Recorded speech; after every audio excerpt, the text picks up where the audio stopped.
throughout your time. And so if at any time you feel like you just need to step out to take a breath or a moment, that's totally fine. I will also say we get up and do 3 different simulations throughout the training, so we're kind of getting up and getting a little physical. If you just had surgery or a baby or something like that, and you just need to observe instead of participate, that's fine as well. That's no problem.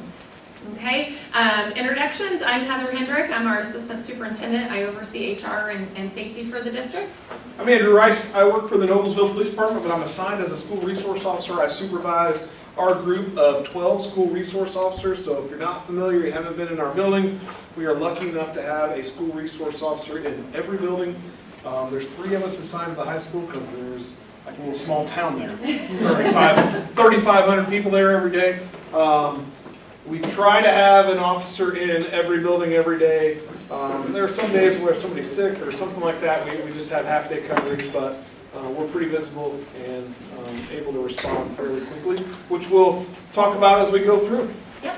And this is yours to keep. So this is the presentation that we'll be going through if you want to take notes, and then you can take that with you when you leave today. So we'll go ahead and kick this off.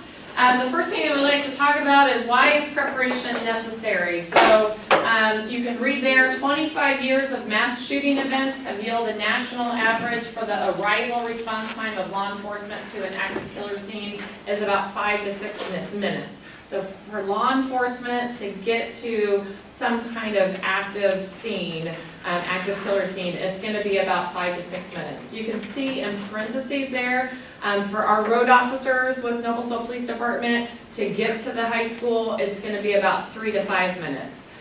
But as Andrew just mentioned to us, we have school resource officers in every single one of our buildings. Just so that response time is going to be even lower than that. As you know, anybody at our high school or middle schools, anybody working at the high school or middle schools, those buildings are pretty monstrous, and so that response time, if Andrew's on the north end of the high school and something happens down in one of the south auxiliary gyms, obviously that response time for him to get there is going to take him a little bit, but it definitely won't be the 3 to 5 minutes. And in our elementary schools, that response time is even going to be, it could be 30 seconds depending on where something could happen. So the reason we like to share that with you is we know this can be an unsettling thought to think about, like how long that you're going to be in a situation where you could be trying to protect yourself and the kids that are in your care. But think about the response time of our law enforcement coming in. It's a very short amount of time. Now, obviously, the time after that incident takes place, and maybe the bad guy's apprehended or whatever, it may be longer before you would get released from your classroom or area that you work in. But just keep in mind throughout our discussion today that response time is really pretty low because we do have all of the school resource officers in our building. Okay? So moving on, citizen preparation for danger is nothing new. Where do we first learn what to do when? If you're our age, when you were in school, we did fire drills, we did tornado drills, and we probably didn't really, think a whole lot about them when we did them as kids. Now we do safety drills. And some may say, well, that's unfortunate, but at the same time, we are not oblivious to what happens in our world safety-wise, and we want to ensure that our students and our staff are prepared for any kind of act of violence that may happen in our schools. And so we'll talk a little bit throughout our training today about our safety drills. We do conduct those quarterly. State law requires us to do them twice a year, but we do them quarterly in all of our buildings. And I will say that they're age appropriate. So they look a little bit different and feel a little bit different at the elementary level than they do at our secondary buildings. We also have scripts for all of our staff to follow, so when we're doing a drill, they kind of know exactly what to say to the students, so that they're not trying to come up with, that verbiage of what to say during that drill. And then we also have like a list of frequently asked questions that teachers can refer to as well. So we really try to look at that mental health component when doing these drills. We don't do anything, crazy that's going to try to, scare the kids. But at the same time, we do want both staff and students to be prepared if we were to have an act of violence.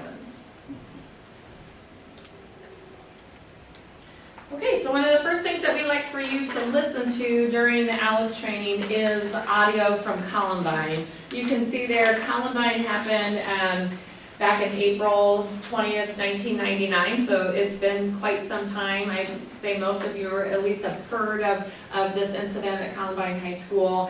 And this was kind of one of the first, it wasn't the first, but it was one of the first well-known school shootings in the United States. And so we learned a lot from this. We learned a lot from the education side. I know law enforcement learned a lot, and a lot of changes were made on both ends of how to respond to an active shooter in a school setting. So we like for you to listen to this first, so you understand kind of where we've come from since then.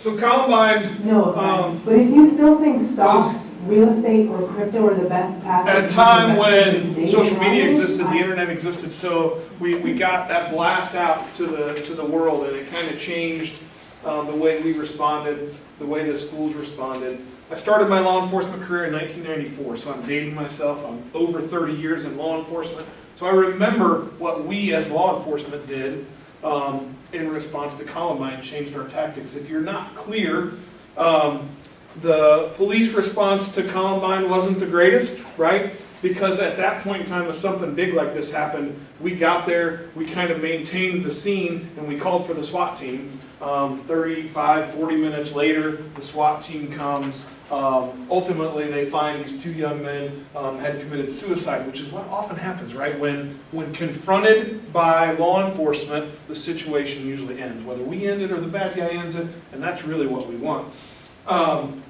We talked earlier that Patty had really been trained for two things, right? A tornado and a fire drill. Which one did she choose? Tornado. So they kind of hid under the desks. We kind of became sitting ducks. And maybe in this situation, the fire drill might have been better. If I look at this picture of the library, there's a sidewalk here and there's a sidewalk here. Both of those are doors that leave the library, and they could have gone wherever the heck they wanted.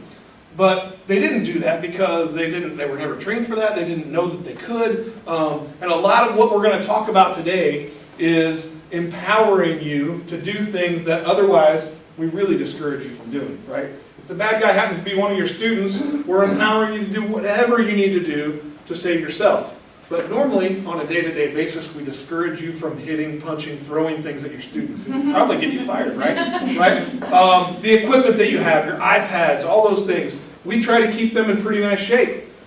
But on a really bad day like this, you can throw it, you can break it, whatever you need to do. So as we go through today, we're going to empower you to do things in the event of a really, really bad day to help protect you and your students. Okay, so fast forward to 2007. Some of you may have heard of our incident at Virginia Tech. Obviously, this was at a college campus, so this looked and felt a little bit different than what we saw at Columbine. In this situation, the gunman kind of created a crime scene across campus at a dorm, and then he went to a building where classes were taking place, and he chained all of the exterior doors so that no one could make entry or no one could get out of those doors. He then went up to the second floor, which is what you see here, where classes were going on. And it's kind of your traditional, college hall where, you have rooms on each side of the hall. Most college settings, doors are unlocked. There's really easy entry in. And so when he came up there, he went into room 206. You can see there's 14 individuals present. He killed 10 and wounded 2. They obviously had no forewarning that he was coming in. That was why he was able to come in and cause quite a bit of destruction. He then went across to room 207, 13 individuals present, 5 were killed and 6 were wounded. And you can see there it reads that they barricaded after the first time. So he made entry after he had gone to room 206. He had made entry for the first time, and those survivors then decided, well, we're not letting him back in. We're barricading the classroom. So they took everything, tables, chairs, filing cabinets, whatever they could find to block the door, barricade the door so he can make re-entry. After he was in room 207, he then went to room 211, 19 individuals present. They just chose to stay down, kind of like Andrew mentioned earlier, they were just kind of like sitting ducks, and we had 12 killed and 6 wounded. Room 204 is where we learned probably the most from the Virginia Tech situation. In this room, there was 19 individuals present. The professor was a Holocaust survivor, so obviously he had experienced a lot in his life, and he had the mentality of, hey, I'm not just letting this gunman come in and take my life and all of these students. And so he barred the door with his body, and while he was doing that, the students were jumping out a second floor window. And so, you know, if you had your choice, would you rather live or would you rather maybe have a broken, you know, bone or something? So I agree with their choice to try to get out. Unfortunately, his life, the professor's life was taken, as well as the last person that was trying to jump out the window. Their life was taken as well. But we learned a lot from that, of being proactive, trying to do something, you know, to save your life in that situation. We also learned a lot from room 205. Because instead of just, you know, staying down and kind of hunkering down in the corner and waiting for something bad to happen, they decided to barricade. So again, they took everything in that room, put it up against the door, and he never even made entry into their classroom. And so all 12 individuals in that classroom survived. So again, you know, we had a lot that were killed and injured, but at the same time, we had some survivors, and we learned a lot from that situation of really empowering people and to do something. We have several options, you know, in some of these situations, and to try to look at doing those to save lives. So with Alice, when we talk about Alice and our response to kind of an active killer scene or any kind of active violence, I like Alice because it really lends to our 3 natural human responses. So you know, most people that are in a crisis or emergency situation, they'll freeze. And I don't mean like freeze, deer in the headlight, do nothing. We're just talking about securing in place. And we'll talk a little bit later on in the training what that looks like, to just stay where you are and barricade and secure in place. So that's one option. We'll also talk about flight. So a lot of people, I'll probably all know, even students, that, you know, if they're faced with a crisis situation, they'll try to take off and run away from the situation. And that is an option for people to actually evacuate. Now, in our situation, it's a little bit more controlled than just, you know, running away, and we'll talk about if you decide to evacuate out of the building, if there is an act of violence, where you go and what you do. And then fight, and we don't, when we're talking about this, you know, with fighting, we don't talk about fighting back the bad guy or fighting back, you know, the person with a weapon or, you know, an armed gun, anything like that. We call that counter strategy. So when we're talking with our safety drills, doing our safety drills with students, we're talking about using counter strategies. And that's what Andrew mentioned before about, hey, you know, taking your iPad and chucking that at the intruder, that's all, you know, full game. So, and we'll talk about what all those counter strategies could be, and those are really considered a last resort and a personal choice. So we don't tell our students or our staff, like, hey, if there's someone with a weapon in the building, you have to do this, you have to use counter strategies. It's really a personal choice, and we'll talk a little bit about that too. So ALICE, it is an acronym for Alert, Lockdown, Inform, Evacuate, and Counter. We'll kind of go through what each of those different things mean. Probably the most important thing here is that last sentence on the bottom, that statement, ALICE is not a linear, progressive response. So what that means is, if we had, you know, an armed intruder come in our door right now, we wouldn't say, oh, were we alerted about that? No, we'd probably jump right down to evacuate, and we'd all be trying to get up from our tables and trying to evacuate out of one of the many doors that are in here. Or we may choose to counter as well. So there's no order, each circumstance. We could probably sit here for days, weeks, and kind of go through all different scenarios of what possibly, you know, could happen in a school setting, and we probably wouldn't even exhaust all of those. But we want to empower you today to give you the tools that you would need, that if you're ever faced with this, that you feel empowered to do something and know how to respond. Okay, I told you that we'd be getting up and moving around and doing a few simulation activities. So this is the first one that we'll do. In just a minute, we'll have you all get up and you're going to go to, there's another boardroom or conference room next door to this. So all of you will just be sitting in there like you're having class, like you're students. And then we're going to have one person that's going to come in, and they're going to be our armed gunman. So they're going to be our active shooter or our intruder. They don't have anything besides this, and this is just a laser pointer. Okay, so this is their gun, so to speak, and they're going to be coming in. And what is always the goal of any of these active shooters or gunmen in any setting? What's their goal? You got it, right. They're always wanting to kill as many people as they can in a short amount of time. So we're going to have a gunman that's going to come in. They're going to try to get as many of you as you can. And when you're in that room, for this first simulation, you can't bar the door, you can't lock the door, you can't do any counter strategy, so it's all hands off. We're not like going to tackle the gunman coming in or anything like that. We're not throwing anything. And you laugh, but we've had this. So I have to tell everyone ahead of time, it's all hands off. So for this first simulation, you really don't have anything other than, you know, what's in the room there. Okay, anyone want to be our gunman for the day? Anyone want to be? Thank you, Brad. I'll be that guy. All right, so Brad's going to be our gunman. And so again, he's going to come in. The rest of you are going to be sitting there, and he is going to. Oh, you turned off your screen. I did. I'm just. Oh, there you go. You got it back on. I can do it on now. Okay, You so. fast forward through all the slides. We're not leaving. Oh. Okay, so if everyone wants to get up, just get up. You can leave your stuff You here. go out that door or this door. They both go into this room. And then you can leave back here with me, Brad. Do I have a pistol or do I have like a machine gun? Or what's Hey, the- whatever you desire. I don't like any of them, so.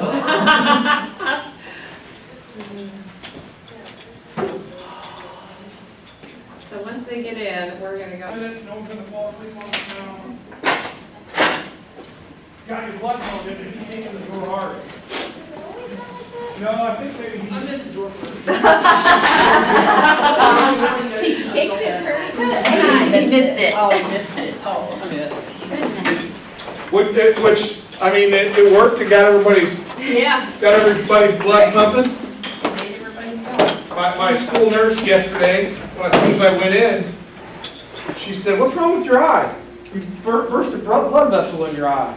And I said, "I don't know." She said, was your blood pressure? She just checked my blood pressure. And did you have anything that might have raised your blood pressure? And that was the day after we had our little thing in high school. So apparently my blood pressure was going so much that day I popped a blood vessel in my eye. So it's good. Well, hopefully Brad didn't repop it. I knew what was coming in. That's right. Okay, so we'll move forward here.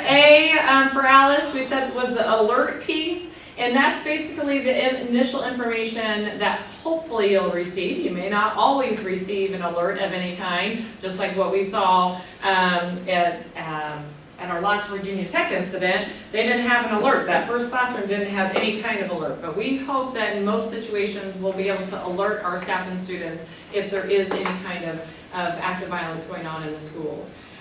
Here at Noblesville Schools, anyone can do an intruder alert, and so what we mean by that, there still are some schools where staff are obligated to call down to the office and then tell them what's going on. You don't have to do that. If that's all of a sudden how your body responds and you do that, it's not the end of the world. But ideally, we would like for you to get on our phone system, which keys up and makes an all-call page to the entire building. And you have the ability to do that as a working staff member here at Noblesville. You don't have to rely on calling down to the office or whoever to do that. So in all of our elementary schools, you will see this strip that's on our handset of all of our phones, and it tells you exactly what to do if you ever have a situation like this.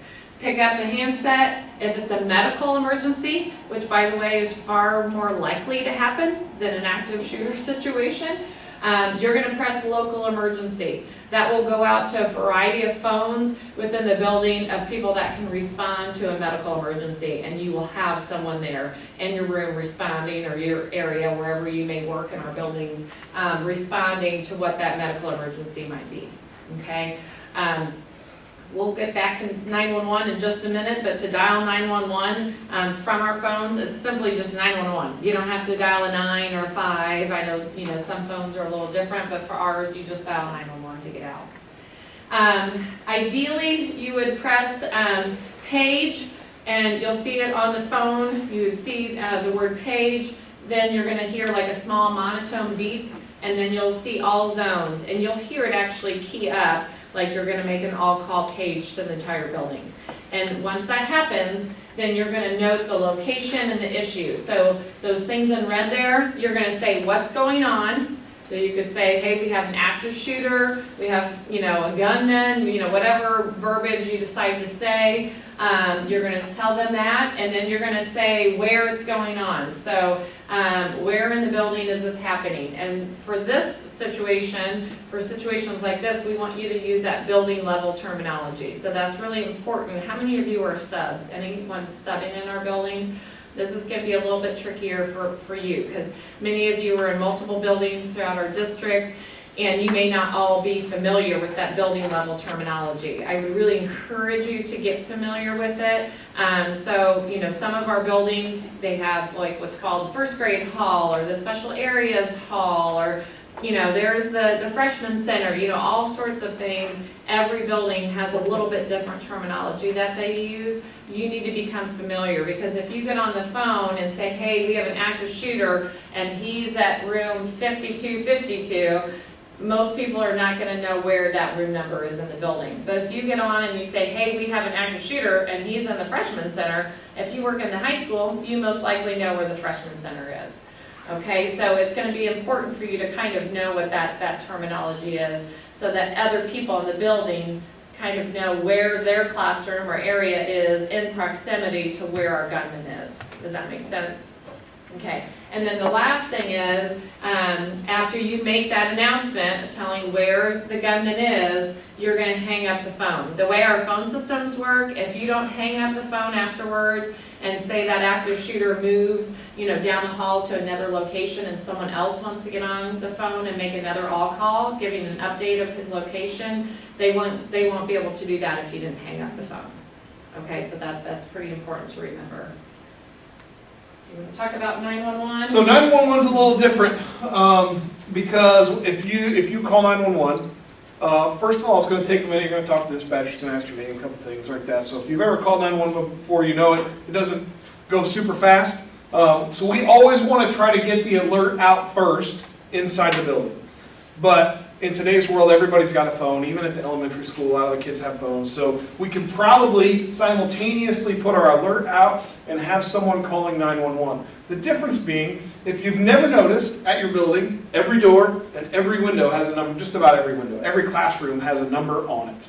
And that's for us. So that if we're responding to your building and you're at Hazeldale Elementary and you're in the kindergarten hallway, outside of that window for your classroom, it tells us what classroom number that is, right? It doesn't say first grade hallway. It doesn't say Miss Jones' room, right? It says whatever that number is. So when you're calling 911, you can say I'm in the first grade hallway, but I also need your number so that my guys coming to help me, or my guys, know what the nearest door they can get in, or a lot of times we might just peek through the windows, right, to see what's going on, because we're going to try to get as much information as possible. So when you're inside the building, we want that building level terminology so that all your people are going to be able to respond. We want to be able to make that decision. Are we going to evacuate?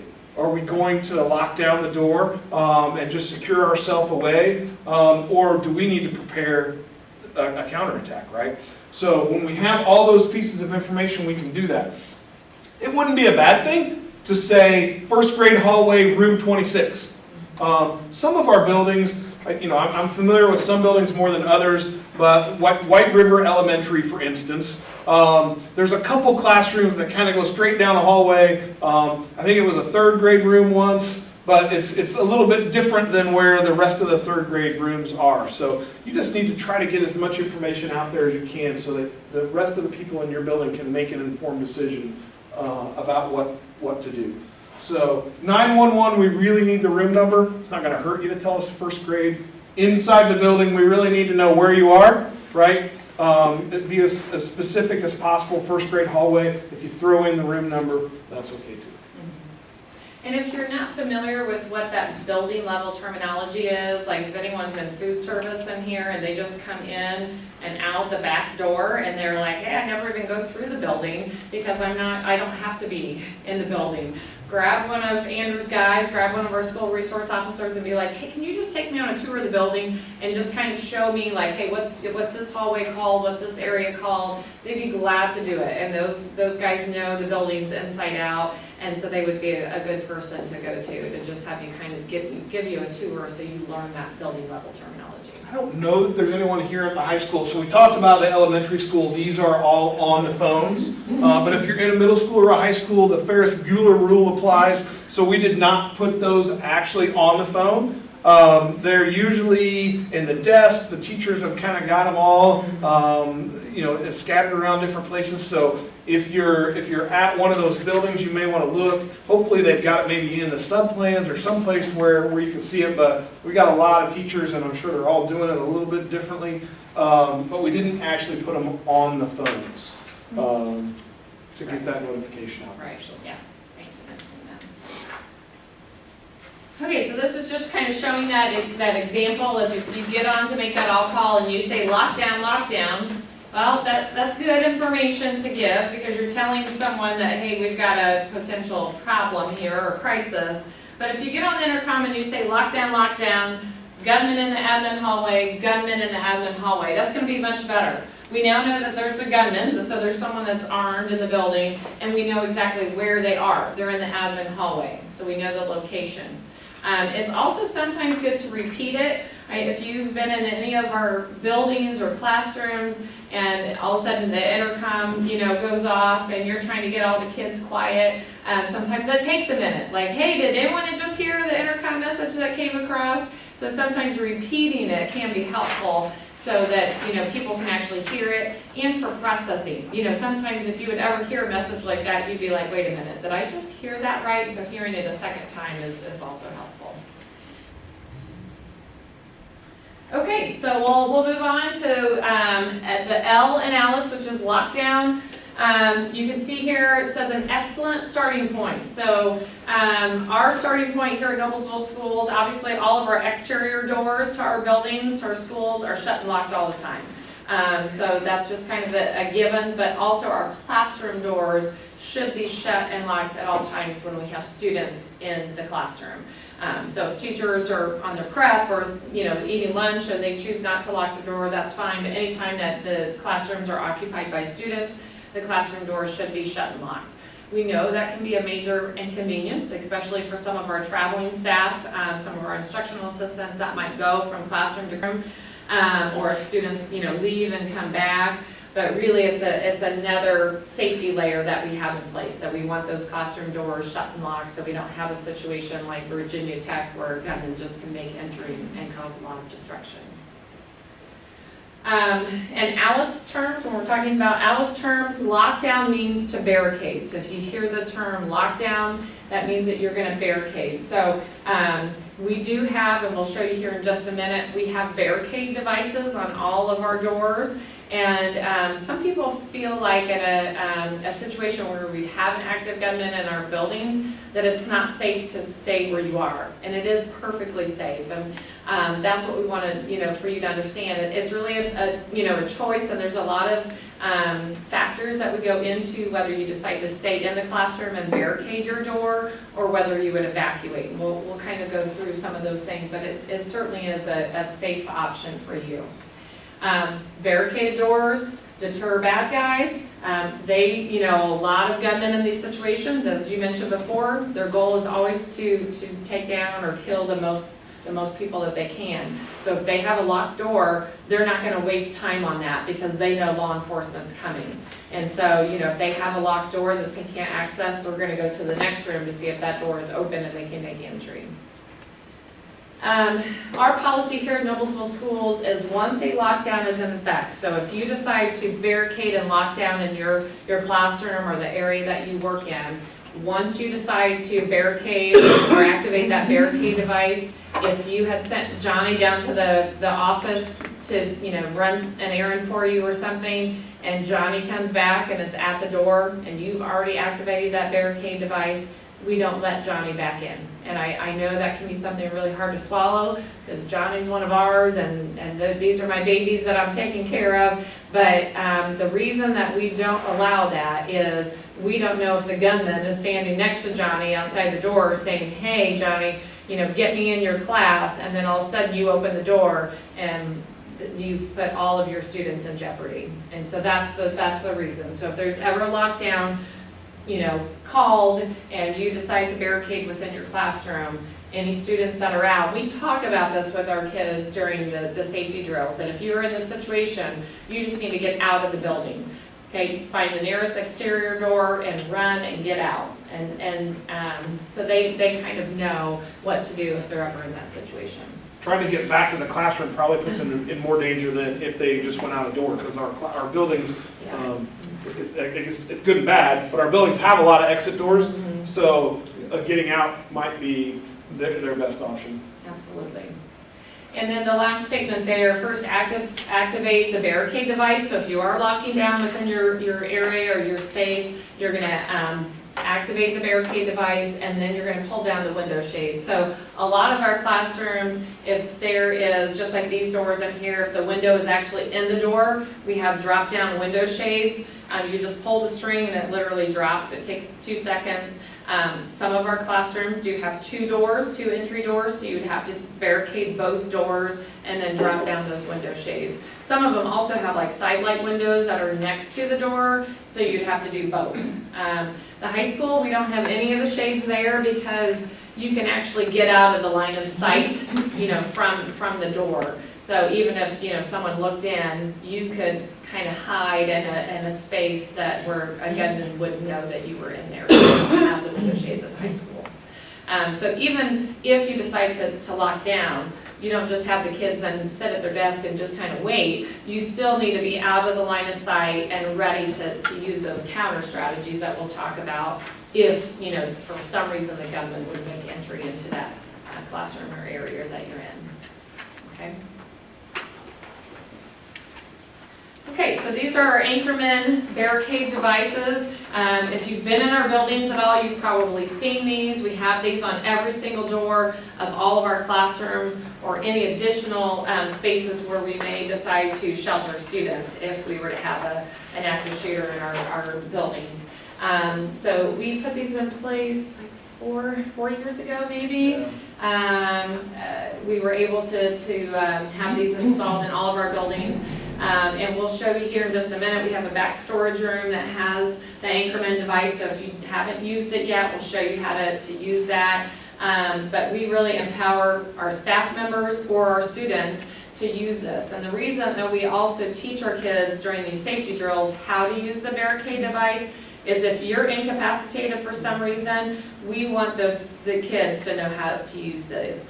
I will say that we've only had a couple of situations over the past several years where we've had kids use these inappropriately. The kids by far know that these are, it's kind of, I equate it to like a pull station, a fire alarm, that they just know that you don't touch it. It's emergency purposes only. They're very respectful. They leave them alone. But we do talk about them during the safety drills so that the kids know how to activate them and then deactivate them as well. So we'll go ahead and Pop into this room yeah, back so here. if you guys just want to leave your things where you are, we'll come. Today, I'm going to show you how to operate the devices. The Anchorman barricade is activated with speed and simplicity. It is deployed with a simple foot stomp. It can be activated by young students and is also ADA compliant.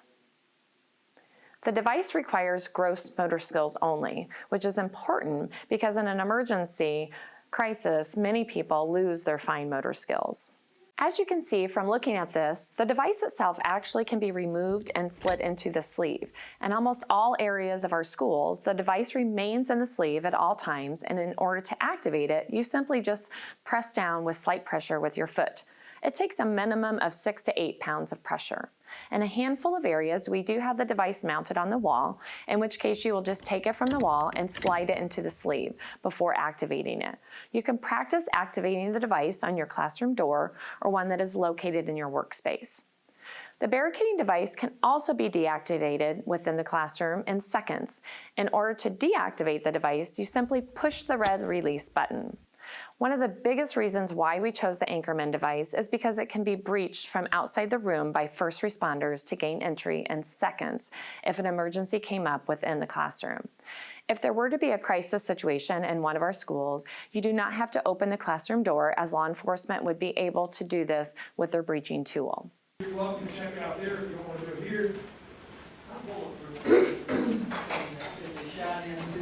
Every door is potentially different. Every wall is potentially different. A drywall wall is not going to stop a bullet, whereas some of our buildings, some of our older buildings, and even some of the more recent buildings, if they have a cinder block wall, things like that, those are going to stop bullets.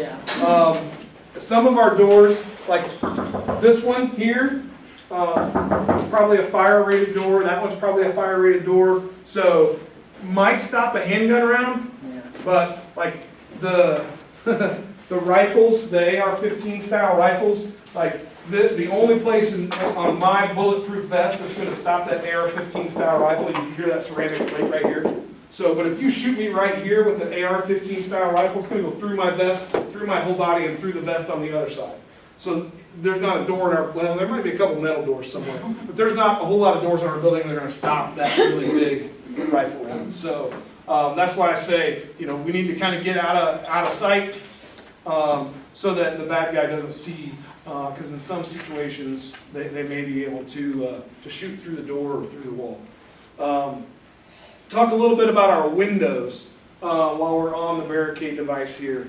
The windows in our building on the exterior are coated with film from the manufacturer so that they can withstand, a mower kicking a rock up or a storm, hail, all those things. So if you would need to exit the building from a window, you can break the window, right? It's going to break and shatter, kind of like the front windshield on a car, if you've ever seen that. So it's not going to just break and shatter and open, and then you're going to have to spend a little time. We don't know exactly. We've not practiced yet. We want to if we have a nick or something. So if you're out mowing and you want to get really close to a window and break one, I wouldn't be sad because then we get to practice breaking. Work on that. Please don't do that. Please don't do that. No, but the next time we have a broken window, we're actually going to test it before we replace it, just to see how hard it's going to be to get that window out to be able to evacuate your kids. We do know that you don't want to hit the middle of a window. If you hit the middle of a window with a chair, the chair is going to bounce off. You want to get up in one of the corners, and then once it gets broken, you're going to have to work on it to get the rest of the glass out. Okay, so evacuating from a window. Some of our buildings have windows that will open a little bit. There's like a metal thing that'll stop them. A little bit of force, you'll be able to force those the rest of the way open. But a lot of our windows don't have any way to open. But the barricade devices in some of your school buildings, like in this one, there's a glass window on those doors, but our barricade device is way down at the bottom. But some of our doors, right next to the door, there's a glass window that goes all the way down, and some of our doors at the high school have glass all in them. So what we did in those doors is we reinforced those doors with a special safety film. It's not bulletproof, but it keeps that window from just instantly shattering. So if you follow anything on the news, in 2018, there was a shooting incident that happened right here in Indiana at Dennis Middle School in Richmond, Indiana. The bad guy went up, shot the window completely shattered. He reached in, opened the door, and he was in. Our school buildings won't do that. The bullet will go through, but it just leaves a little tiny hole. So if the bad guy really wants in, he's gonna have to spend some time, just like I'm telling you guys, you're gonna have to spend some time to get out. So it hurts us, but it really hurts the bad guy, and that's what we want. Slows him down. So we've protected our building from all that. So the ability for somebody to defeat both locks, if there's glass in a couple of different places, they're gonna spend some time. That's that time where my couple-minute response time for my SROs is gonna enable us to get to the back. So we talked a little bit about glass. We talked about the Anchorman device. Please try it out if you haven't already. When you get back to your building, it's really easy to use. But just the force that you need to use to deactivate it is something that I really encourage people to try. Couple things about the Anchorman device. I realize nobody's permanently in a classroom. But if for some reason you're trying to use it and the little stopper won't go all the way down, it won't get to the point where it locks, it could be like the little, I don't see anybody with one, but the mechanical pencils with the erasers that kind of come out at the end. It could be that one of those got pushed down in there, so if it won't work, you can pull it out, see what's in the thing in there, and maybe you can get it out of there to be able to get it down. The other thing is, at the end of the day, we want to make sure all our barricade devices are on our doors, right? So if you're walking out of the classroom, if you do get to the point where you're in a classroom and it's the classroom you're in all the time, if you just glance and make sure that's still there, because if it's not there, we can get one to replace it. Could be that it fell out and got kicked behind something, or it could be that somebody took it out because they have some malicious intent. So, anybody have any questions about any of that stuff? I have a question with the new elementary now voting. Deer Creek Elementary? Yeah, aren't they all glass? So that's a Hamilton Southeastern School Corporation school building, not a Noblesville School Corporation building, but they are all, their classrooms are all glass. It's going to be a little bit of a reinforced glass. Again, not going to stop a bullet, but it's not going to shatter right off the bat. Do they have like the screens to protect them, like the drop? I think they do have drop-down shades, but on the first floor of that building, all of their classrooms have a door that will exit outside. So the protocol that they have in that building, at least on the first floor, is that immediate exit out if something happens. Second floor, not as much, but. Yeah, so I mean, it's in the city of Noblesville, so I have to know it, but like I work pretty closely with, so their safety director in Hamilton Southeastern used to be the supervisor for their school resource division, so I know him quite well. But we just don't work as often with them. I don't have anything to do with their ALICE training and protocols and all that stuff. So I know I have access to the building just like I have access to all of our buildings. Every one of our Noblesville police officers has a set of keys and a fob to get into the building, so there's no issue about, do I have a key to this door? Because we have a key to all of them. Just on Tuesday, right, Deer Creek Elementary, all of my officers now have fob access to get into Deer Creek Elementary so we can get in. Now, they don't all have keys, but we can at least get in to the buildings down there if we were going to respond to an emergency. So. And did you mention that too, that if there was something that turned bad inside a classroom and the barricade device was activated, we do have the accessibility, our officers. All of our officers, every fire truck and every police car in Noblesville, as well as a few of our administrators, like at the elementary schools, all of our administrators probably have them. At the bigger school, like the high school, I think most of our administrators have a tool that we can use that will get us access to that classroom. Yes. Hey, yes. Did you guys, were these barricade things implemented when Noblesville had its school shooting? Afterwards. So after the shooting, I talked about the classroom that couldn't get out. So we realized that we really needed to implement something. So we went through a process where we drove, I don't know, mostly Indiana, but these we actually tested at a school in Ohio. We drove over and looked at them actually in person versus the internet version of what you might get. So I think we looked at at least three in person.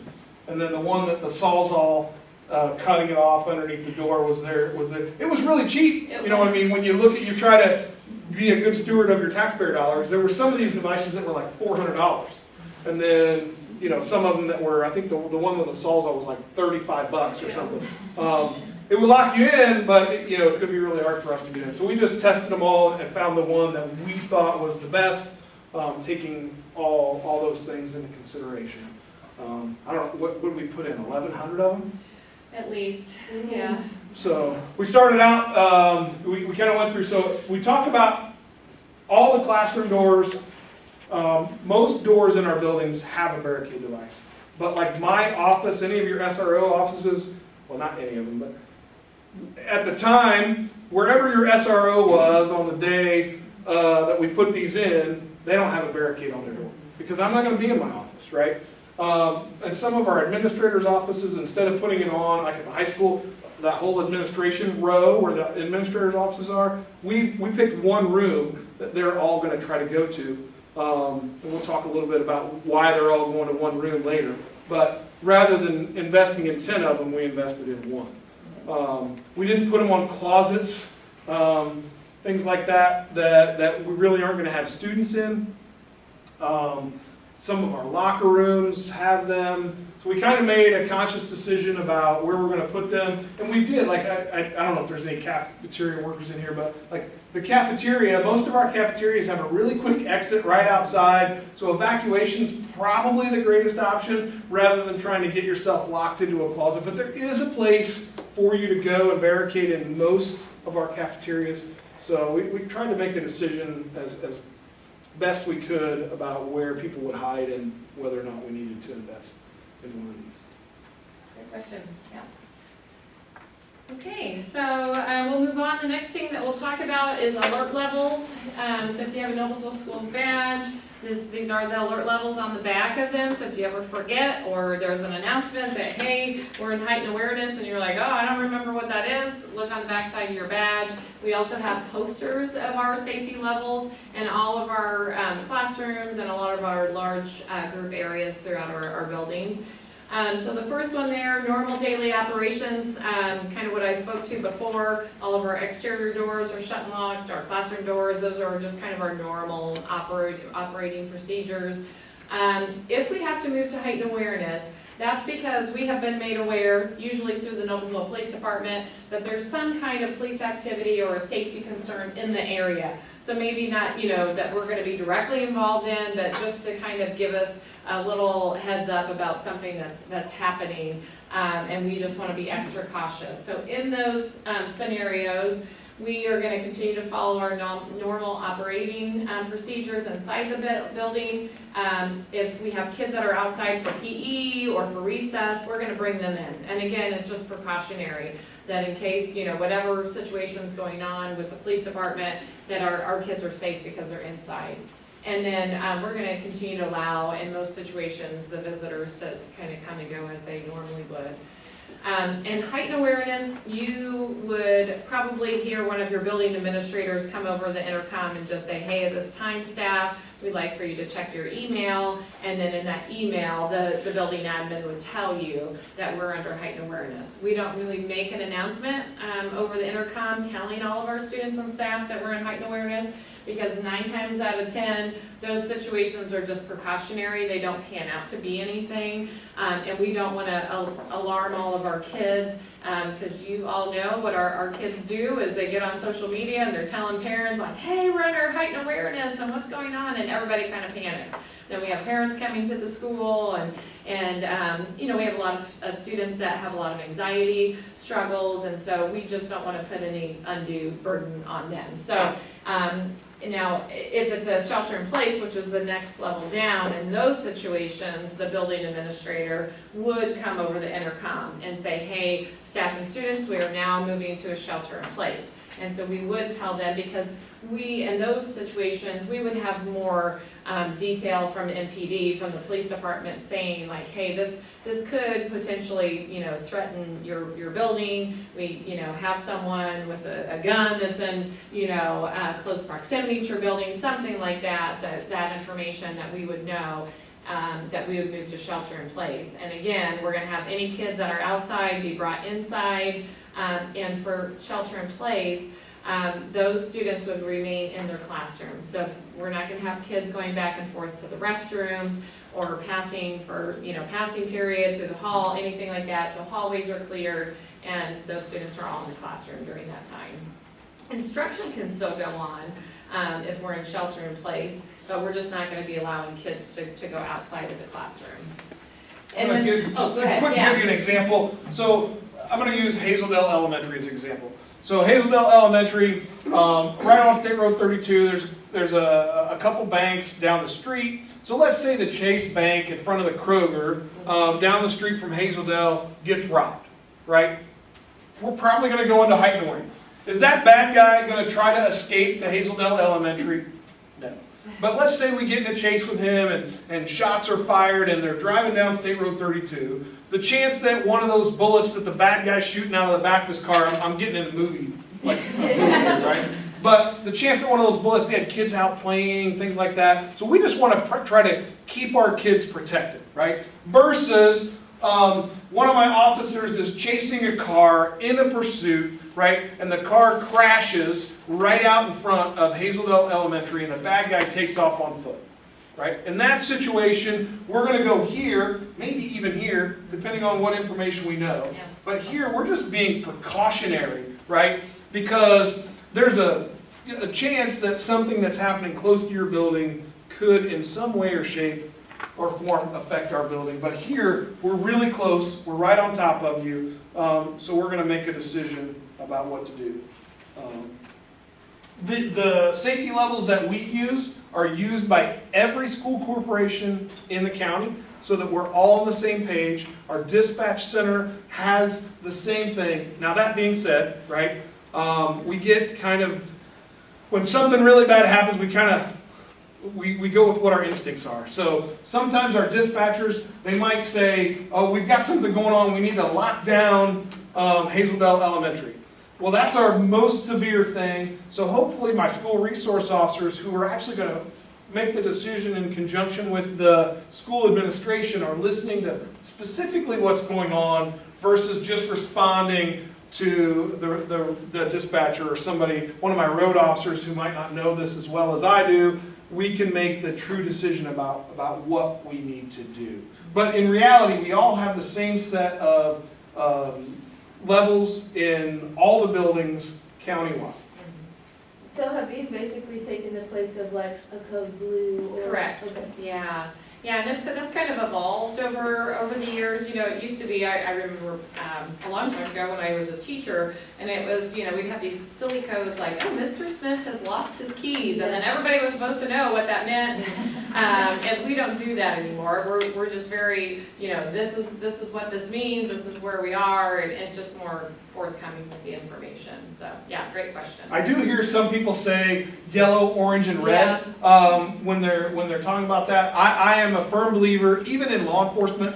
I got all these fancy 10 codes I use in law enforcement. But in reality, I want to say heightened awareness, I want to say shelter in place, and I want to say lockdown. Like, law enforcement has really gone away from using all these fancy terms. Now, there are some times where having a fancy term in law enforcement is kind of cool, because if I'm arresting you and I get on the radio and say, I need backup, right, then you know backup's coming. But if I get on the radio and say 1078, do you have any idea what that means? No. But it means I need backup, right? So there are times when the codes come in handy, but for the most part, plain language is the best way to go. Yeah, exactly.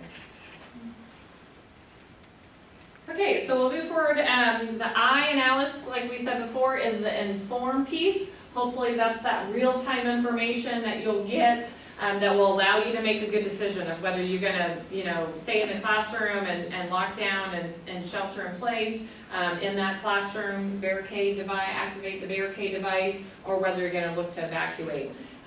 You're going to use that information to, again, make that decision, and then be flexible. You know, with the barricade device, that's one of the reasons why we really like transitioning to that, because if all of a sudden you decided, based on maybe not having information or based on where the intruder may have started from, and then all of a sudden you get new information and think, oh, it's safe for me to evacuate now, then you can actually evacuate. Before, you know, we had things piled up in front of our doors, and once those teachers or staff members decided to barricade, like they were stuck.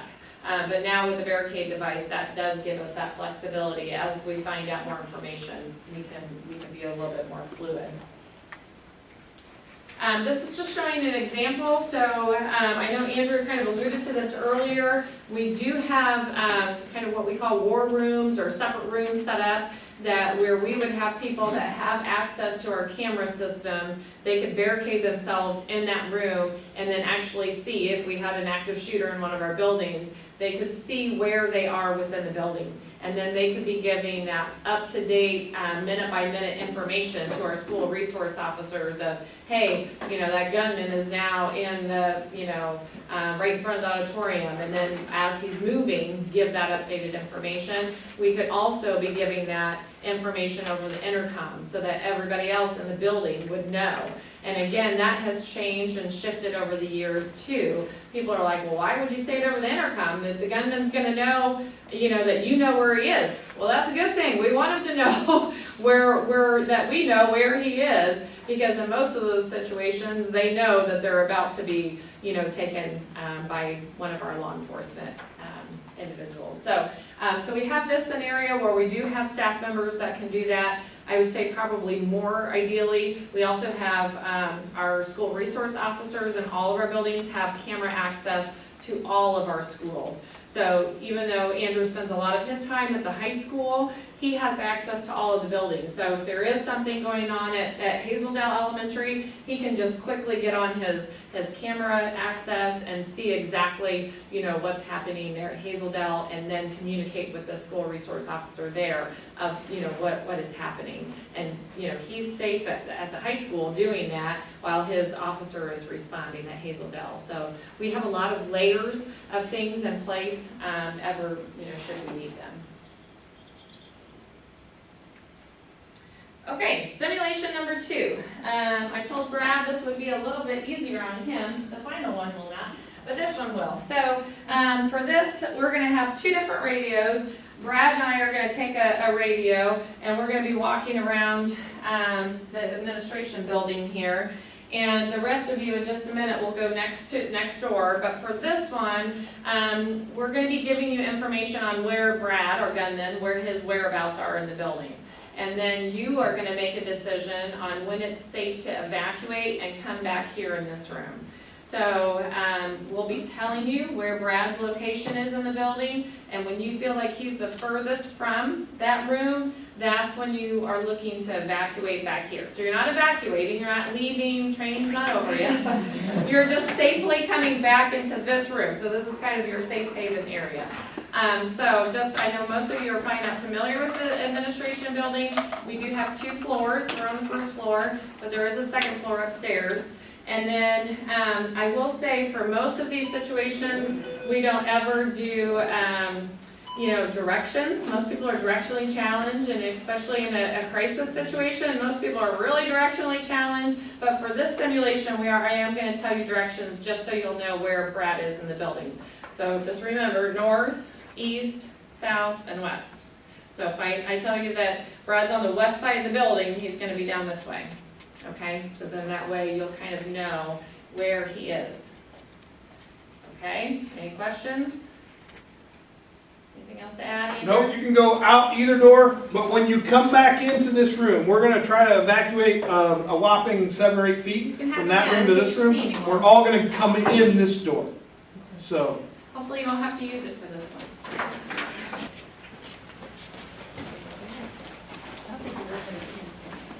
Are they supposed to do something? I think just bring it. Okay. I guess we know whereabouts they're there. we have safely evacuated.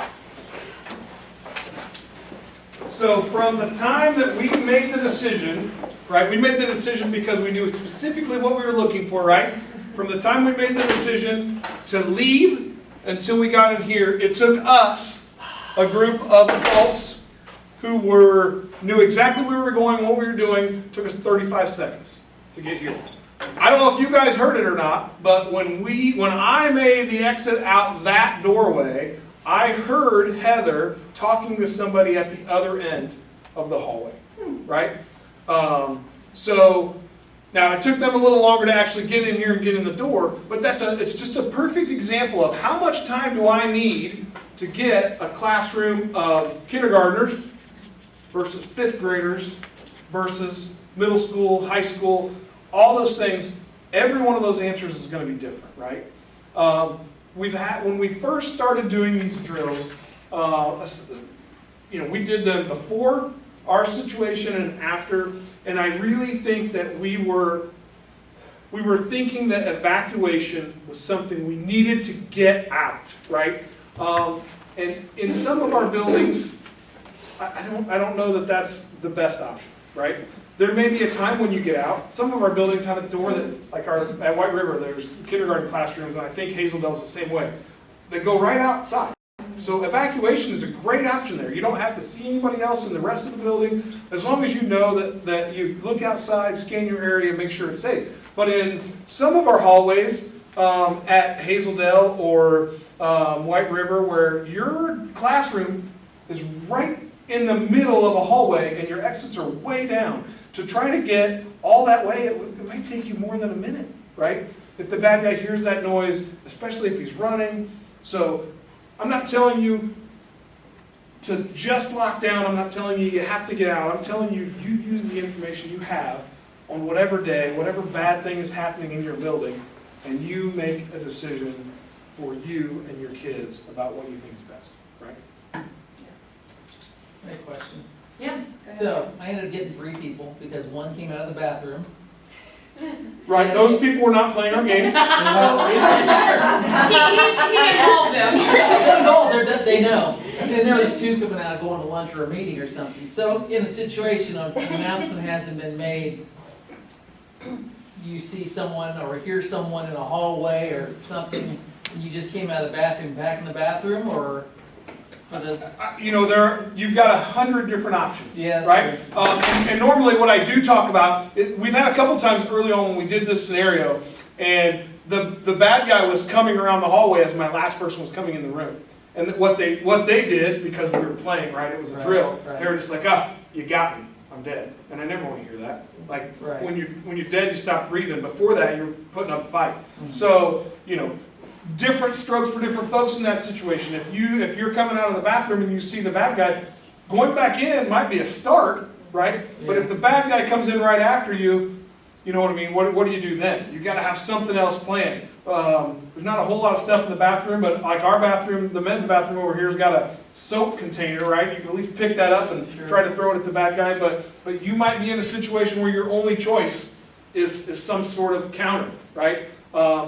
There's no place to hide in there. The bad guy knows you came in, so you might be in a situation. For me, my response to that wouldn't be going back in the bathroom. Mine would be a full-scale charge right at the bad guy, and we'll see who comes out on top. But that's maybe not your choice. Your choice, right? Everybody's going to respond a different way.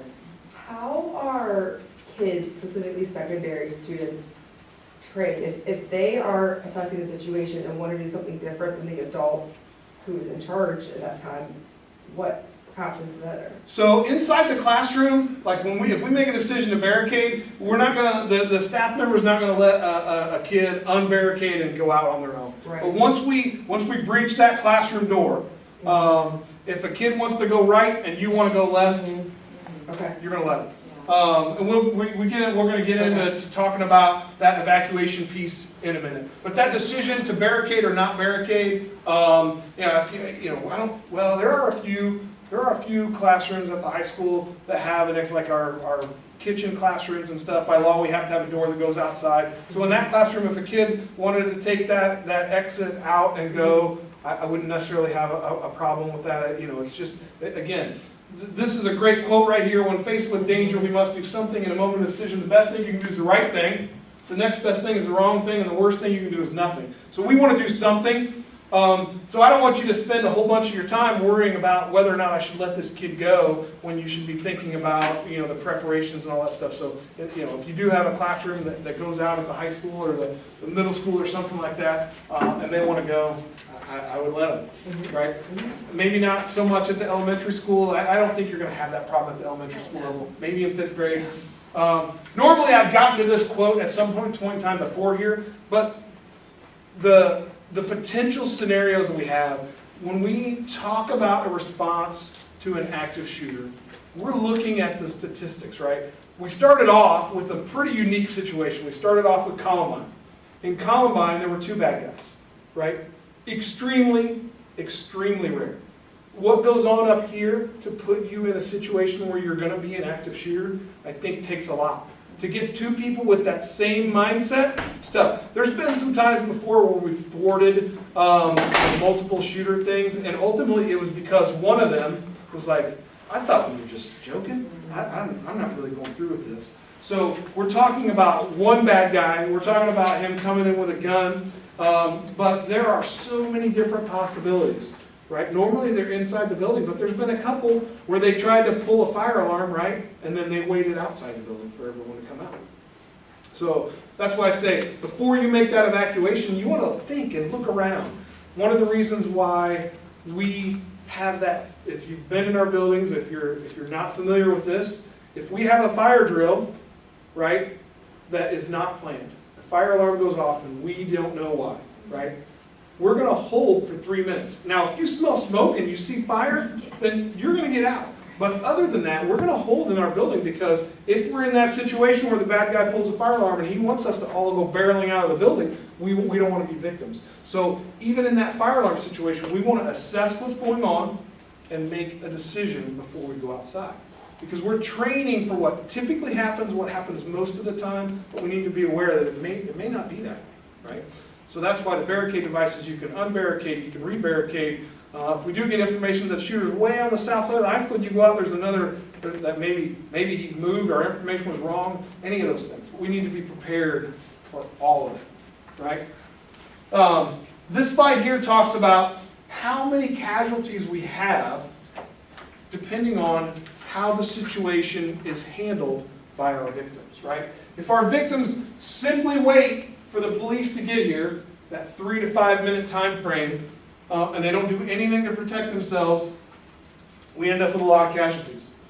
If the shooter runs out of bullets, they've eliminated the target that they want. If we wait for the bad guy to put a stop to it, we have that middle of the road casualty count.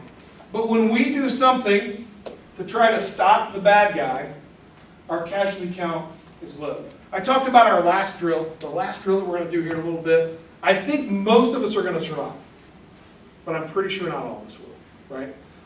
And that's just the nature of what we're doing here. We want to try to minimize the casualties. I talk about ground zero, right? When I talk about the first room or the first place that our bad guy kicks things off, right? Wherever that is, you have no warning, you didn't get a chance to barricade, you've only got a couple options. You try to get out, counter, and then try to get out, or that full-scale tackle kind of thing, right? So those are how we can minimize our casualties. We got lucky on our day, right? Our counter tactic worked really well, and our good guy did a full-scale tackle thing and held the bad guy until the other good guys got there. And then we did some life-saving stuff, and everyone is around to talk about it. So we were very, very lucky. I'll let you take it. Yeah, so the E in Alice is evacuate. We've kind of talked about this throughout the training. So if, I think Andrew mentioned this before, if the intruder is not in close proximity to where you are, whether that's in a classroom or back in the kitchen, wherever you may be working, if it's not in close proximity, you can make that decision if you want to try to evacuate out of the building. And again, that's a personal choice. It depends on the circumstances. It depends on what kind of information has been given to you. We do advise you not to go get in your car. Why do you think we tell, and we also tell high school kids that, why do you think we say, hey, don't get in your car and try to evacuate? We want you to evacuate on foot. Why would that be? Any thoughts? Because the car would be noticeable. Okay, maybe, yeah. Chaos if other people are running. Yeah, Hit somebody. that's true. If everybody's evacuating out of the building, you could be hitting, you could hit someone accidentally. Who do we have coming in hot and heavy? Police. Right, we have law enforcement, first responders coming in. Do we want to add a bunch of traffic, to that so that they can't get in to try to, access the buildings and try to get to the bad guys? So that's really the main point. But also in a situation like that, Andrew mentioned back when we were doing the barricade device, your fine motor skills in a crisis situation like that, probably not real safe to be driving anyways. So yeah, if you have someone in your class and that kid decides to hop in their car and take off, again, like Andrew said, that, don't worry about it, don't go chasing after them, like that's their prerogative, but we do go over that, especially with our secondary kids during our safety drills, like, hey, if we have a situation like this, don't go in your car and try to take off. We have first responders coming in, so we do tell them that in case we're ever, faced with a situation like that. We do have emergency shelter locations and reunification points established. So our emergency shelter locations are all going to be within walking distance of each of our buildings. We have written agreements with them, and we've scoped out all of those spots. A lot of them are churches that may be like across the street or within walking distance from our schools. So if for some reason we had, some kind of active violence, but not only that, it could be like maybe a fire, small fire in a part of the building, and we need to evacuate because of the smoke or gas leak, anything like that. We could take our student and staff population over to that emergency shelter, and we've already mapped out like where each grade level would go and all of that. So we have those intact.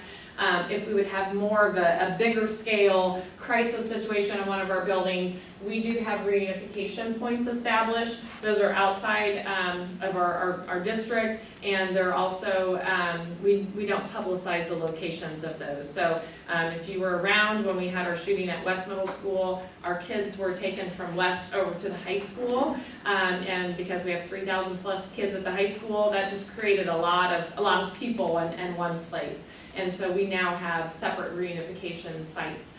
We do drills there twice a year to just practice with our reunification team to make sure that process of getting parents reunited with their kids is as quick as possible. There's a lot of research out there that the quicker you can reunite kids with their family members and their loved ones in these types of situations, the less trauma there will be. So that's why we practice that reunification. We hope we'll never have to use it, but it's an important piece. We've kind of talked about this too. If you're evacuating, don't worry if all your kids don't follow you. Most likely, like Andrew mentioned, if you're in one of our elementaries, they're going to follow you. They're going to be scared. They're looking to you as an adult, the leader, so they're going to probably follow you. Middle school, high school kids, they may not, and especially if they have someone that lives, if you're at the high school and you're evacuating kids, and maybe Aunt Sally lives across the street, and they're like, hey, I'm going to Aunt Sally's house. Okay, we're not going to fight with them. They can go there, and so those are decisions you would make spur of the moment. But just know that we do try to empower our students, especially if they're of our secondary grades, to do those things too. And then the last thing, we do have emergency bags in all of our buildings. Most of them you'll see like they're on a little hook, right as you go outside the door. Those have all different sorts of supplies that we just ask the teachers to take those with them. A lot of them will carry them out during fire drills. If we're in shelter for tornado drills or even, tornado warning of any kind, they'll take those with them.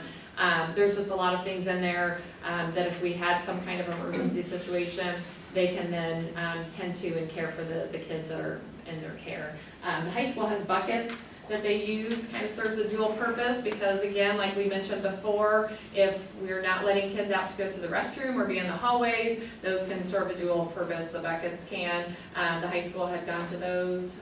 Well, we did it really quick after, when we had our situation where our kids at the high school were in lockdown for like 3 hours. We've actually had some kids that were in the high school come through the training as teachers or substitutes or whatever, and they were in lockdown for a long time. So we put the buckets in place. They've got some supplies in there for our diabetics. There's bags of Skittles, just things like that you would need if you're locked in the same room for 3 hours. I don't know if anybody else played hide and seek as a kid, but what I would get in my hiding place, as soon as I got in this greatest hiding place in the world, I inevitably had to go to the bathroom. Right? And so the same kind of thing happened for us, and the kids were locked in there for 3 hours. So nobody would want to go to the bathroom in a bucket, but at some point in time it becomes necessary. So we kind of put those in place, and then we wrapped back around with all the rest of the buildings and did something similar. Yeah. I just had one quick question. Go ahead. The day at West, my son was in the gym, were they told to run to the golf course?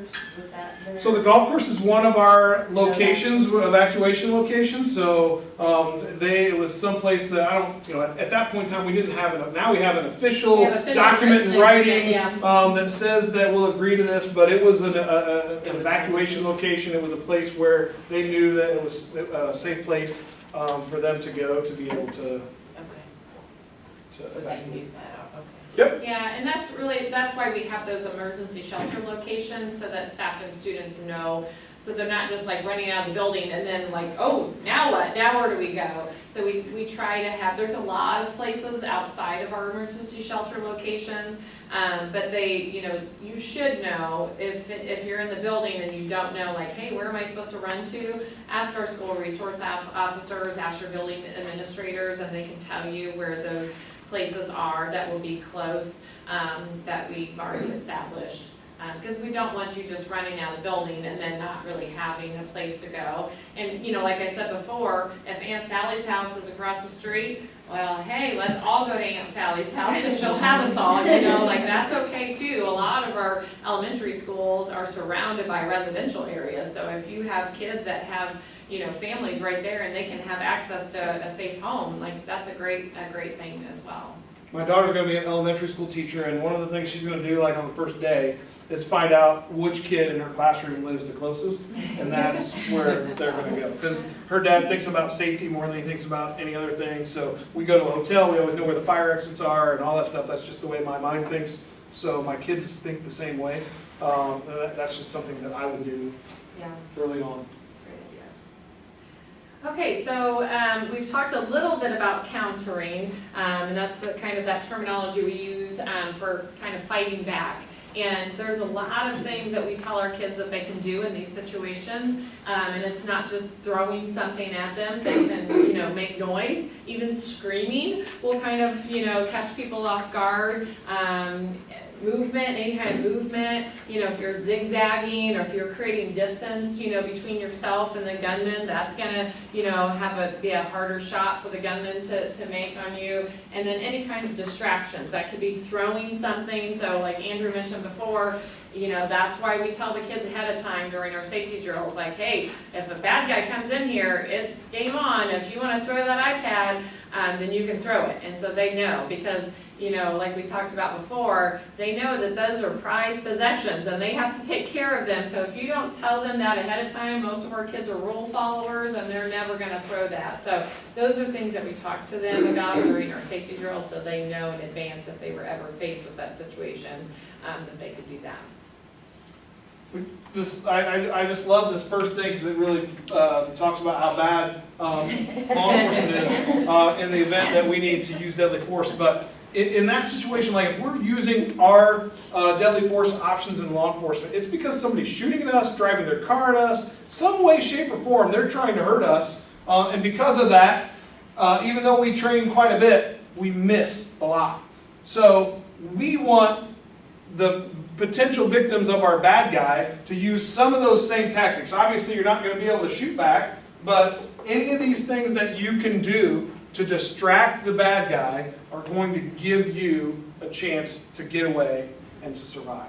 So that's what we're looking for. Obviously, if you throw the iPad, it's going to just, even if you don't hit him, it's going to distract the bad guy. If you hit him with an iPad in the right place at the right time, that might put an end to it, right? The diagram that you have on here shows that our active shooters, most of the time, have very little, if any, training on firearms, but they're hitting their target 50% of the time. Law enforcement, they make me train a couple times a year, but in the event that I use my weapon, I'm not very good, right? So we need to make this number move over here. The reason that that's so high is because we're looking at all those statistics where we're not doing anything, right? So we want to do something to make this accuracy rate much lower than it is. And we're going to talk about, we've talked about them, right? And I think a lot of times people know them, but for us to tell you that you can do them is important, right? We're going to talk about the OODA loop. We talk about it in law enforcement a lot. From a law enforcement perspective, if I am trying to put somebody into custody, put them in handcuffs, right, and they're resisting me, you've got this nerve that runs right up your leg. It's called your common peroneal. A strike to that common peroneal really distracts somebody, and then oftentimes it enables us to put somebody in handcuffs. But what I did is I broke up that person's OODA loop. Their mind is fight, fight, fight, resist, resist, resist. I do something, it makes them go back to the beginning, right? And that's what we want to do with our bad guy. We want to break up this point where they're observing what they want to do, they're orienting themselves, they're deciding, and they're acting. Now, it took me a long time to say that, but if I'm shooting a gun, I got to observe, I got to get my sight picture, I got to decide to pull the trigger, and then we go, right? I could do that really fast, but anything you can do to break that up, I got to start over, right? And that is our goal when we use the counter tactics, right? We want to break up the OODA loop to give us a chance to escape, attack, whatever it is that your choice is going to be in that situation where the bad guy is right in front of you, right? Walk out of the bathroom, do something, distract them, run, whatever your choice is along the way. Okay, we're going to have our final simulation. So we're going to be handing out these red balls to everyone but Brad. They're soft, right?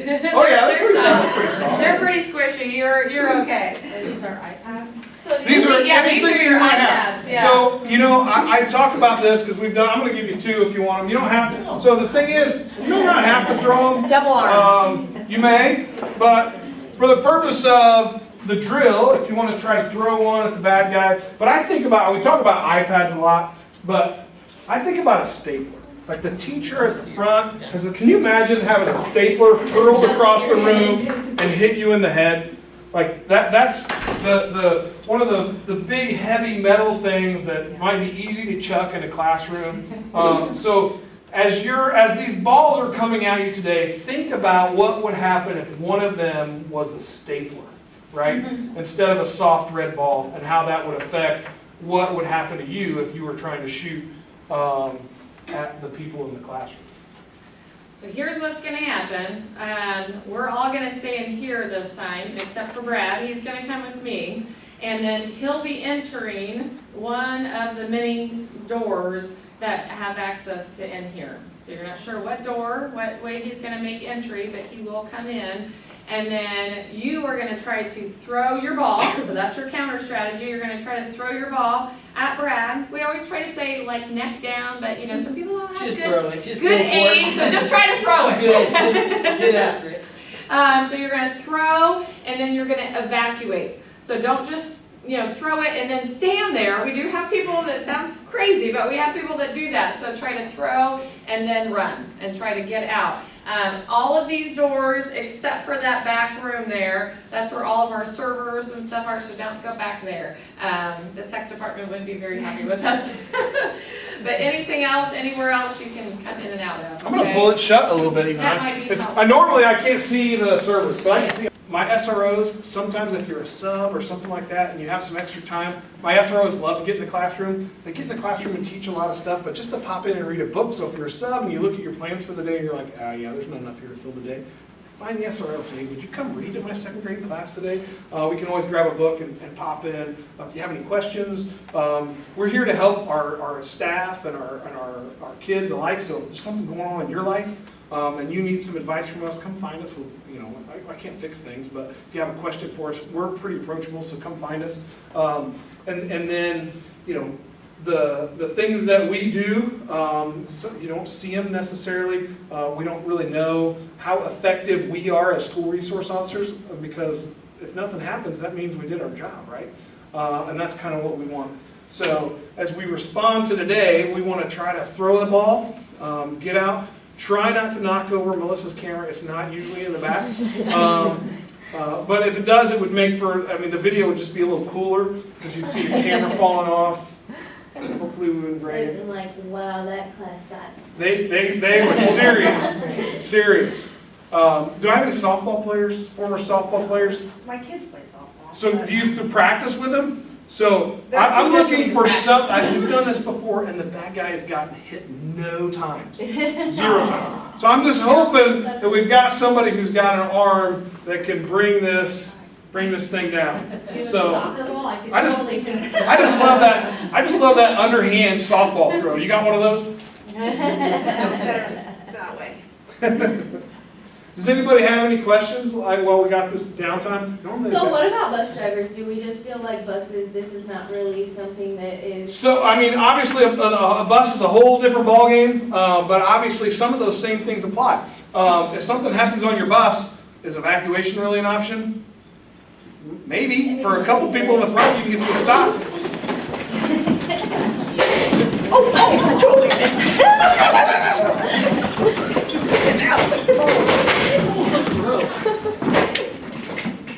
Did you get hit at all, Brad? No. But, But we didn't hit the camera. yes, All right, come on back in.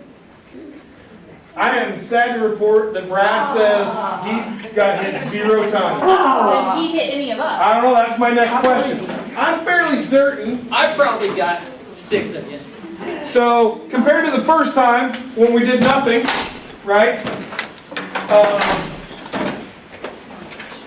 We had pretty much let's be honest, everyone was a casualty in some way, shape, or form in that first one. In this one, he says he probably got 6 of you, right?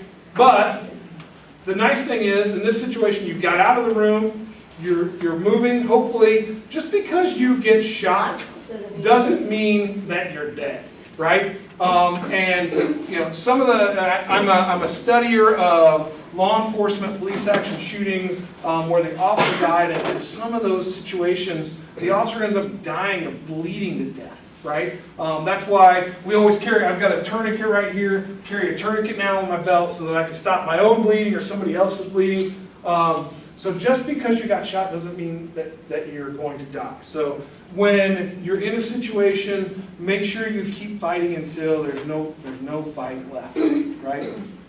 I watched Brad, and there were several times where he dodged his body, right, out of the way. We broke up his OODA loop. So he was getting ready to aim at somebody, a ball came at him, even though it's really soft, he didn't want to get hit with it, right? So he dodged out of the way. Then he had to come back up and try to shoot, right? The reason, like when I trained going back 30 years, right? When I first started training in law enforcement, all I ever did was stand there like this and shoot a target. Now, we're a little bit more active. We do a little bit better training where I'm trying to shoot on the move. I'm really, really good when I'm doing this. When I start moving, it becomes way harder for me to shoot at the bad guy. We've instituted some moving targets. When the target's moving and I'm standing still, I'm not as good. But when we're both moving, I'm in that 20 to 30% range, right? And that's what we want our bad guy to be in, too, right? Hopefully he's moving, we're moving, the room's spinning, and the bad guy isn't as effective. So that's what we're hoping. We covered that slide already, so we're kind of to coming up on the very end. We're going to cover a couple of these. I covered the first one when we first went in that room, right? Talked about the difference between cover and concealment. In law enforcement terms, cover is something that's going to stop a bullet. Not very many of them. You see cops do it all the time on TV, right? I get out of my car, and we still do it today for some felony traffic stops and things. I hide behind my car door, right? Because it hides us, right? And some of us think, oh, that car door would probably stop a bullet. Not very many of them. It is still just concealing me, making it a little bit harder. And we got to realize some people don't know that car door is not going to stop bullets, so maybe they won't shoot. There are very, very few things that are going to stop bullets, especially some of the bullets that we use today. So just to understand that is important.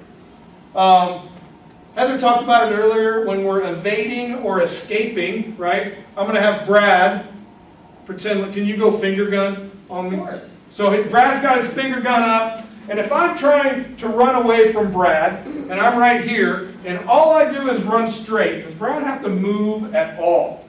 No. If I'm trying to run away and I duck and I move and I go like this, how many times did you hit me that time? Maybe once, right? Probably every time. But the first time you probably hit me every time, Yeah. right? Right. So when you're evading and trying to get away, just move it around a little bit. Try to make yourself so that the bad guy can't hit you. The swarm technique is this hands-on technique that's in this picture, right? So normally what I do is I grab a table of 4 girls right here and I ask one individually, if you and I were going to fight, who would win? That's a good answer. Maybe you're like a black belt. Who knows? Yeah, probably. But if all 4 of you against me coordinate an attack, where one of you grabs this arm, there's hands down around here, the leg, she's going after this arm, much better chance at surviving, right? If each of you individually go with the bad guy, right, not as effective as kind of coordinating that attack. We don't have time to put together a class where we teach you guys all that. There are opportunities. The police department does a rape aggression defense training that some of our staff here at the school went through. It's pretty good. They get you into some of these tactics that can help you protect yourself. So there are some things out there. The next line on here is talking about removing and securing the weapon. There may be a situation, talking to Brad earlier about getting hit in the head with a stapler. Right? If Brad got hit in the head with a stapler, chances are he might be down on the ground, knocked out. Right? And if that's the case, normally I give this back here, but I threw this whole video camera thing at me. If for some reason he goes down on the ground, completely knocked out, right? This trash can is important because my Noblesville police officers know if they walk in a classroom and there's a trash can tipped upside down and somebody's sitting on it, that there's probably a gun underneath, right? Because if he's knocked out, I don't want you to pick up the gun, because if I come in the room at the wrong time, and you just picked up the gun, and I see you with the gun, and there's all these dead bodies I just tripped across on the way in here, we're going to have a bad day. So, trash can over the gun, sit on it. I always talk about this. I used to get questions on it, but I don't even let you guys ask questions. I just answer the question. If Brad is still fighting us, and somehow or other he drops the gun, and he's trying to get back to that gun, you're probably in a situation where you can self-defense deadly force. If we knock Brad out, and he's laying on the ground, right, completely out, and we pick up that gun, and we use deadly force. That's murder.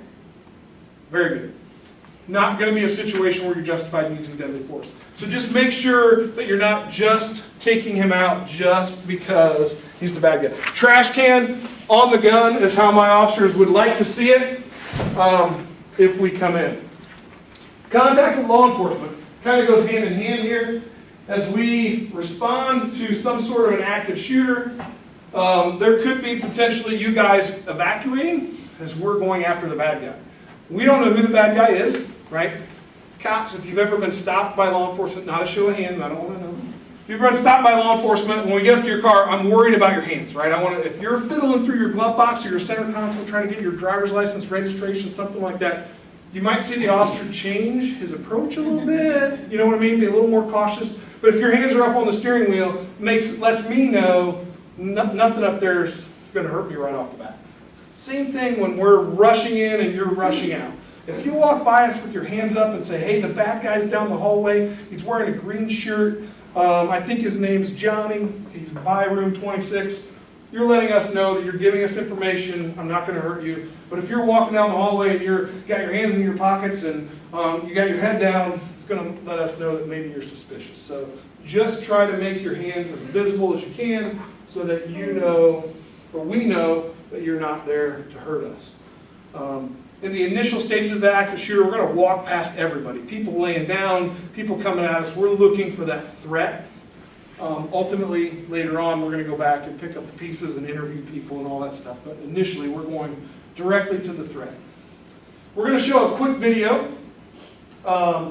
Officer Bush from White River put this together. We went to a training last summer. And in that training, it talked about sometimes the bad guy's gun runs out of ammunition, gun jams. And most of you have seen guns at some point in time, if nothing else, on TV. But the difference between TV and real life is, in real life the guns run out of ammunition, they have malfunctions. But if you don't know what that looks like, You don't know that could be your opportunity, right? The bad guy's OODA loop is broken by his gun, because the gun broke or it malfunctioned. Officer Bush is going to give you a quick demonstration of what it looks like when a gun runs empty. He's only shooting, you don't even see what he's shooting at, but he's just shooting at the berm. But if you're scared to death of guns, now's the greatest time in the world to go to the bathroom. It's about 2 minutes long. Play it and talk about it a little bit at the end. In this video, we're going to talk about what it looks like when common firearms run out of ammunition and when those firearms also have a malfunction. This is what a common semi-automatic pistol looks like when it runs out of ammunition and when it needs to be reloaded.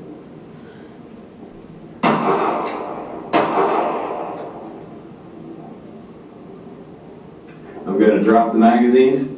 I'm going to get a different magazine, place it into the firearm, and then pull the slide. So you actually saw the slide This get is locked a back. common response to fixing a malfunction in a Looks like semi-automatic that. pistol. Kind of visible that you can tell something's not right.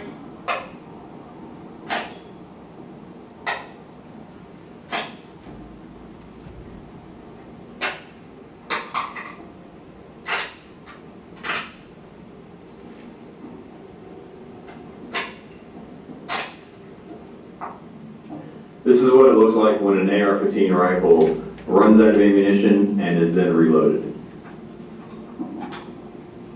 See that hole right there is now empty. So that slide's locked back, but it's all contained within the weapon. This is a malfunction with an AR-15 style rifle and a possible way to correct it.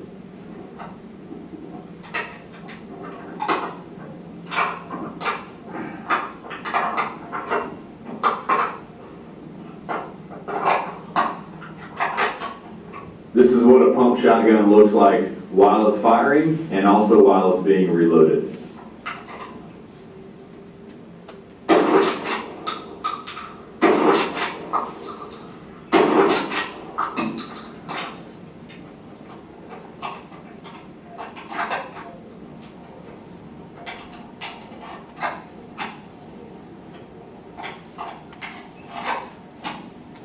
So there's between a shotgun and a handgun and a rifle. Once he gets that first round in that shotgun, if he wanted to, he could stop reloading. He'd only have one shot. The one thing that Officer Bush made me promise that I would tell you is, as he went through this, he went really slow, and he showed you guys what he was doing. He can do it much faster. Probably so can the bad guy. Maybe not as fast as we can, right, because we train on it all the time, depending on their level of training and experience. But it's going to look like that, but it may go much faster. But if Brad comes in, he stops over there, and he has to go through that reloading process. If you were kind of in a pause mode, not knowing what to do, that's the time you can go one of two ways. You're either going that way to get the heck out of here, or you're going that way at the bad guy, depending on where your personal preferences are. So that's why we show you that, just to give you an idea. For some reason, the bad guy's guns malfunction a lot. Guns work pretty well, but if you don't know how they work, you can cause them to have malfunctions by being an untrained shooter. So there's several of our active shooter type incidents. It could be because like a couple of them, they loaded the wrong kind of ammunition in there. So a 9mm and a .380 caliber bullet look similar. So if you put 4 9s and a .380 in there, when it hits that .380, the gun's not going to work anymore. So sometimes the bad guys not knowing is helpful to us. We got one slide left, I think. Yep, one more slide. So these are just some common questions, concerns. We've talked about a lot of these. Andrew already mentioned if there's more than one shooter, just your awareness of leaving the classroom or your area and even out of the building if you were to evacuate. We also talked about what if you run into the shooter. Don't have that, hey, you got me attitude. Don't give up. Try to barrel through them, shoulder check them, whatever it takes to get through them. What if the shooter's outside? We talked about that. We should always be, as a staff, we should always be the first one looking out that door, right? We don't sending our kids out first and then following. We're going to be the first ones out to look, to just check the outside when we go out. We've talked several times about how we account for those kids who maybe left you. We have a really great accountability system between the schools and the police department of accounting for each kids at the end of the day. When we had our incident back in 2018, I think all those kids were accounted for at a pretty early time in the day because we just have a great accountability system. So if you were ever in this situation, kids got away, it's okay. We'll find out, where they went to.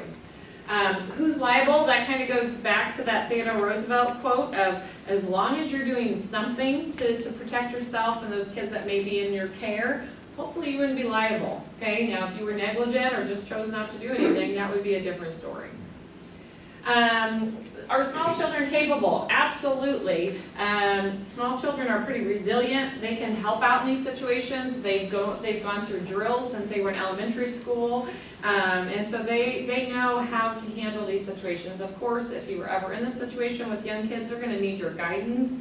But yeah, they can definitely be capable in a situation like this. We really haven't talked a lot about if you're in classrooms with kids with special needs. And that really is a big consideration of deciding whether you're going to barricade within that area or your classroom, or whether you would try to evacuate. We always share a few things to kind of keep in mind if you do have students with special needs in your classroom. First of all, are they physically able to evacuate out of the classroom? Are they wheelchair bound? Would they have a hard time? If you had to run and evacuate far from the building, would they be able, have the capacity to do that or not? That may, kind of shift your mind one way or the other if you're going to stay in the room or evacuate. The other thing is, if you're in a classroom and maybe you have an instructional assistant or two that help out with some of those kiddos, if maybe someone's gone or maybe someone was in another classroom and it's only you and another person and you think, oh gosh, we've got 5 kids here that are wheelchair bound, maybe that's not the best decision to evacuate because physically you just couldn't, you couldn't do that. Also, we have a lot of students that have a lot of medical needs, are very fragile, medically wise, and so if you take them far from, access to medications and things like that, you may be putting them in more danger or harm than just keeping in that classroom. So those are just all things that you probably need to consider, if you are in a classroom working with, some of our special needs kiddos. Andrew already talked about the next one. Does evacuating students get in the way of police? Nope, they train around that all the time. So again, the hands are important, but that's the way he and his officers train. And hopefully you saw today, I know Brett saw, that those counter strategies can really work. We saw that in our own situation, and so hopefully you understand kind of the OODA loop behind that, the science behind that, and why that could potentially be helpful in a situation. So with that, are there any other questions to wrap up today? And if you have questions that are more specific to your area that you work in, feel free. Andrew and I will be here. Feel free to come up and ask us any questions you may have. Otherwise, that concludes our training. Yes. Yeah. So I'm sub-secretary, and so I might be hit or miss or look buildings and things like that. So I wouldn't necessarily be there on a day when the kids are doing their training to know what that looks like. And you said that it's there's different for each grade level or school building and things like that, and how it's presented to them, and then maybe even progresses throughout their quarterly trainings. Yes. Is that available to us anywhere that we can see what they know, what they're being taught as well? Yeah, I would, so whatever building you're in, if you would just get with that, one of the other secretaries that would be working alongside you would be able to provide that information and kind of show you the progression. Because yes, the first drill that we do with staff and students is pretty low key. It's more of like a discussion on what Alice is and all of that. There's not a whole lot of movement. And then our safety drills kind of ramp up after that as far as getting up and choosing whether they're going to evacuate or barricade in the classroom. So one of the other secretaries that you're working alongside would be able to show kind of that progression, what that looks like, and even what the scripts look like that we utilize and provide to our staff. Okay. Yeah, great question. Yes? So I'm an IA for the resource. I spend a lot of time in the hallway with kiddos. Sure. I would say every 25 to 30 minutes I'm in the hallway for a little bit of time. So my goal would be getting me and that kiddo just out the building, because Exactly. everyone should be shutting their doors. Correct. I mean, it could be a situation where like if you're just literally right outside, Hopefully I could get in. you know, Yeah. if you've got a key, you might be able to get in right before the evacuation is Okay. done. The teacher on the other side and the kids on the other side, they're gonna know you, you know what I mean? So you keying in, hopefully wouldn't alarm them too much. But outside of those first, you A know, few minutes. wow, Seconds. few seconds, really, Hopefully seconds. you're probably going to just Just evacuate. try to get out of it. You know, one of the questions that we sometimes cover, we sometimes get asked is, at the high school and the middle school levels during passing periods, right? As a staff member, you know, what do I do as a staff member if I'm at the middle school and it's passing period? I have no kids in my classroom, right? We don't know who the bad guy is. I mean, there's no right answer. Like, you could potentially go out and grab a bunch of kids and one of them could be the bad guy, right? But I think the bad guy is going to be pretty noticeable, and you're going to have an idea where it is. You're going to get some kids inside, and then you're going to barricade. The kids that are left in the hallway are going to evacuate, maybe make it in the next classroom. But that's the worst time for something to happen. But you're kind of in that same boat. Getting outside is probably where your focus is going to be if something happens when you're out in the hallway. Because like at high school, they're out in the hallway and they're way away from their classroom, you know, walking, trying to, you know, de-escalate a kid who's elevated a little bit or whatever. So they can be a long way from home.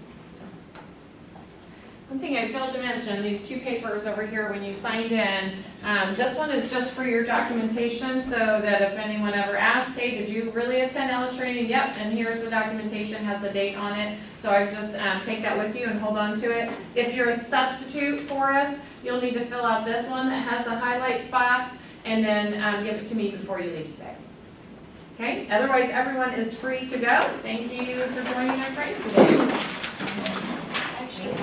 Oh, you're welcome. Have a good day.